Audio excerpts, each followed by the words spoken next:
தமிழ்நாட்டில் தற்போது கோடை வெயிலின் தாக்கம் அதிகரித்த நிலையில் தற்போது கத்திரி வெயிலும் தொடங்கியுள்ளது. இந்நிலையில் திருவண்ணாமலை மாவட்டம் செங்கம் மற்றும் அதன் சுற்றுவட்டார பகுதிகளில் வெயிலின் தாக்கம் அதிகரித்து வந்தது. தற்போது வெப்பசலனம் காரணமாக திடீரென மிதமான மழை பெய்தது. இதனால் வெப்பம் தணிந்து குளுமையான சூழல் நிலவி வருவதால் பொதுமக்கள் மகிழ்ச்சியடைந்துள்ளனர்.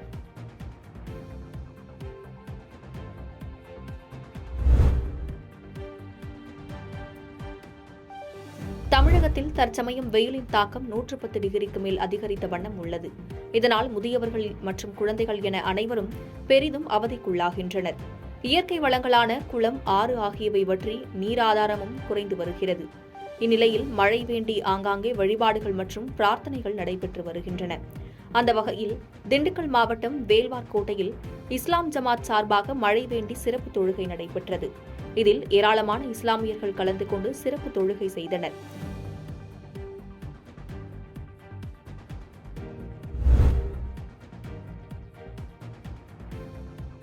ஆண்டுதோறும் மே மாதம் இறுதியில் துவங்கும் தென்மேற்கு பருவமழை செப்டம்பர் மாதம் வரை பெய்யும். இந்நிலையில் இந்த ஆண்டு கடந்த 4 மாதங்களுக்கும் மேலாக மழை இல்லாமல் கடும் வெயில் சுட்டெரித்து வருகிறது. மேலும் 73 ஆண்டுகளில் இல்லாத அளவிற்கு திருவண்ணாமலை மாவட்டத்தில் 110 டிகிரி வெப்பநிலை பதிவானது.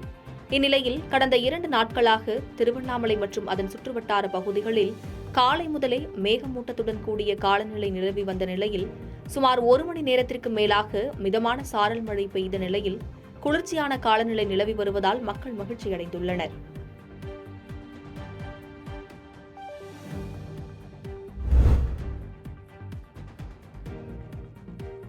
விருதுநகர் மாவட்டம் கோவிலூர் கிராமத்தில் அமைந்துள்ள பெரிய குளம் கண்மாய் பாசனத்தில் 150 ஏக்கர் பரப்பளவில் விவசாய நிலம் உள்ளது.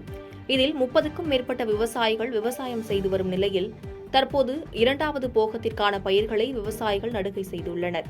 தற்போது நிலவி வரும் கடும் வெப்பம் காரணமாக கண்மாய்கள் வற்றிவிட்ட நிலையில் அங்குள்ள கிணறுகளில் உள்ள தண்ணீரை கொண்டு விவசாயிகள் பயிர்களை வளர்த்து வருகின்றனர்.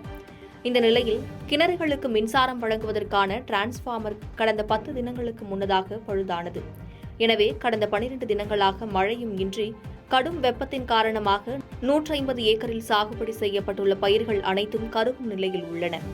இதுகுறித்து மின்சார வாரிய துறையினரிடமும் எம்எல்ஏ, எம்பி உள்ளிட்ட மக்கள் பிரதிநிதிகளிடமும் பலமுறை புகார் தெரிவித்தும் அவர்கள் நடவடிக்கை ஏதும் எடுக்காமல் தங்களை அலட்சியம் காட்டி வருவதாகவும் விவசாயிகள் குற்றம் சாட்டுகின்றனர்.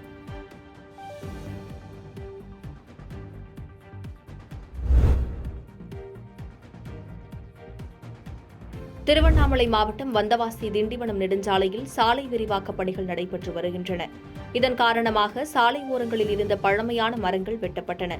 இந்த மரங்களுக்கு பசுமை தாயகம் அமைப்பின் சார்பாக இறுதி அஞ்சலி செலுத்தும் நிகழ்ச்சி நடைபெற்றது. வந்தவாசி அரசு போக்குவரத்து பணிமனை அருகிலிருந்து ஊர்வலமாக புறப்பட்ட பசுமை தாயகம் அமைப்பினர் சாலை ஓரத்தில் வெட்டி கிடந்த மரத்திற்கு மெழுகுவர்த்தி ஏற்றி சங்கை ஒலித்து மேளம் வாசித்தபடி ஒப்பாரி வைத்து அஞ்சலி செலுத்தினர். இந்த நிகழ்ச்சியில் பேசிய பசுமை தாயக மாநில ஆலோசகர், ஆண்டாண்டு காலமாக வளர்க்கப்பட்ட மரங்கள் தகுந்த அமைப்பினரின் ஆலோசனையின் பேரில் அகற்றப்பட்டிருக்கலாம் என கூறினார்.